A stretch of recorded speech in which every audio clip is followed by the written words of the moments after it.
Esdras, chapitre 6.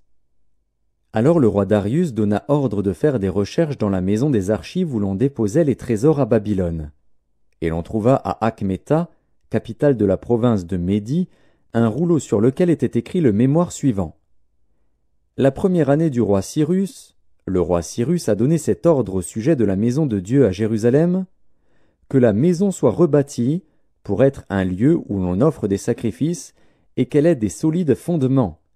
Elle aura 60 coudées de hauteur, 60 coudées de largeur, 3 rangées de pierres de taille et 1 rangée de bois neuf.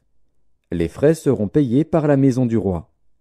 De plus, les ustensiles d'or et d'argent de la maison de Dieu, que Nebuchadnezzar avait enlevés du temple de Jérusalem et transportés à Babylone, seront rendus, transportés au temple de Jérusalem à la place où ils étaient, et déposés dans la maison de Dieu. Maintenant, Tatnaï, gouverneur de l'autre côté du fleuve, Shethar-Boznaï et vos collègues d'Apharzak, qui demeuraient de l'autre côté du fleuve, tenez-vous loin de ce lieu. Laissez continuer les travaux de cette maison de Dieu.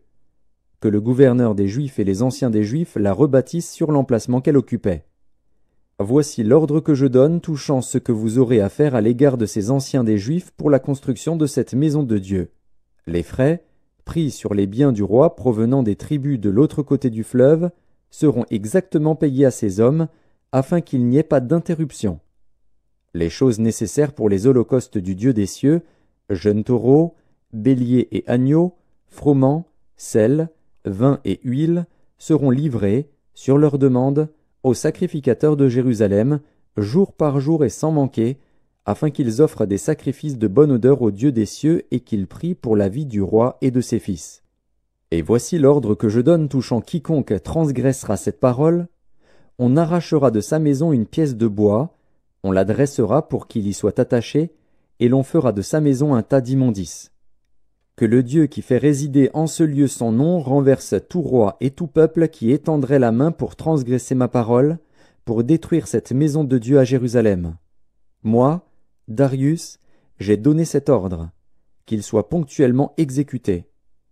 Tatnaï, gouverneur de ce côté du fleuve, Shethar-Boznaï et leurs collègues se conformèrent ponctuellement à cet ordre que leur envoya le roi Darius.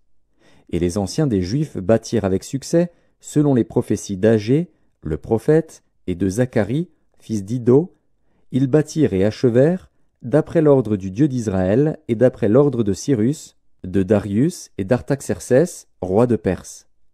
La maison fut achevée le 3e jour du mois d'Adar, dans la 6e année du règne du roi Darius.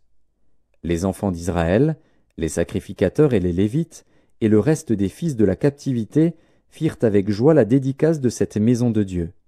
Ils offrirent, pour la dédicace de cette maison de Dieu, 100 taureaux, 200 béliers, 400 agneaux, et, comme victime expiatoire pour tout Israël, 12 boucs, d'après le nombre des tribus d'Israël. Ils établirent les sacrificateurs selon leur classe et les Lévites selon leur division pour le service de Dieu à Jérusalem, comme il est écrit dans le livre de Moïse. Les fils de la captivité célébrèrent la Pâque le 14e jour du 1er mois. Les sacrificateurs et les Lévites s'étaient purifiés de concert, tous étaient purs. Ils immolèrent la Pâque pour tous les fils de la captivité, pour leurs frères les sacrificateurs, et pour eux-mêmes. Les enfants d'Israël revenus de la captivité mangèrent la Pâque, avec tous ceux qui s'étaient éloignés de l'impureté des nations du pays et qui se joignirent à eux pour chercher l'Éternel, le Dieu d'Israël. Ils célébrèrent avec joie pendant 7 jours la fête des pains sans levain, car l'Éternel les avait réjouis en disposant le roi d'Assyrie à les soutenir dans l'œuvre de la maison de Dieu, du Dieu d'Israël.